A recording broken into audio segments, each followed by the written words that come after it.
Hi folks, I'm Scott Duncan, I'm the Reactive Coach Manager for Scotland, and with me today is one of my coaches from Glasgow, Eamon Lafferty. We'd like to take you through some misconceptions on the TCLW process.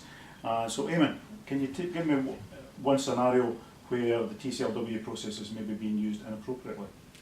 Yes, Scott, it's recently come to light that some engineers are using the temporary clear process so that they don't incur a repeat report on a particularly hard fault that's particularly hard to locate, i.e. intermittent noise faults, etc. And I can understand why they would do that. Broadband issues where they want to monitor the line for a few days to see if the fault's going to reoccur or not.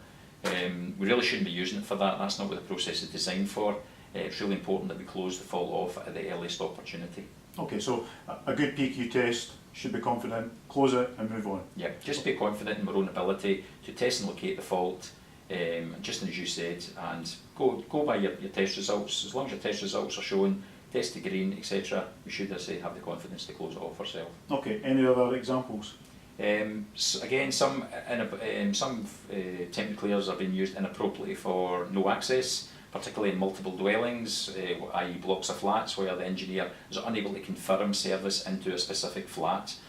What we don't want is people guessing whether or not they managed to restore service into a particular flat. Again, it really shouldn't be used for that, unless you get the scenario where you can actually hear the phone ringing inside the premises. You may be inclined to close it off then, maybe even to speak to your manager just to discuss it with them.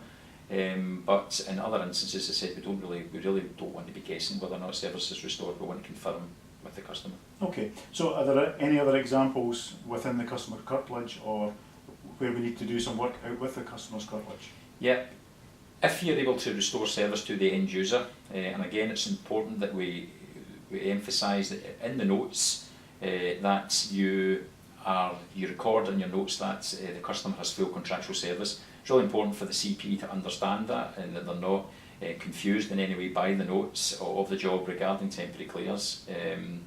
If, for talking's sake, you have to return to some part of the network out with the end user's curtilage to perhaps bring some part of the network up to the quality standards, you may want to return in the hours of daylight.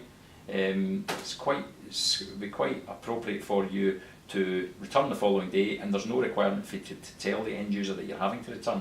As long as they've got full contractual service, the line is testing okay, there's absolutely no need for them to even know that you're having to return. As I said, it shouldn't make any difference to their service.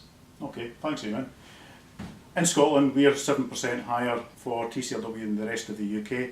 However, we're no worse or better on repeat reports, so there is a misconception that you need to hold on to the job. So hopefully this has been helpful to you. If you've got any further questions or queries on the TCLW, please check out eAssistant. Okay, and I'll flex off. And I'll flex on. Thank you.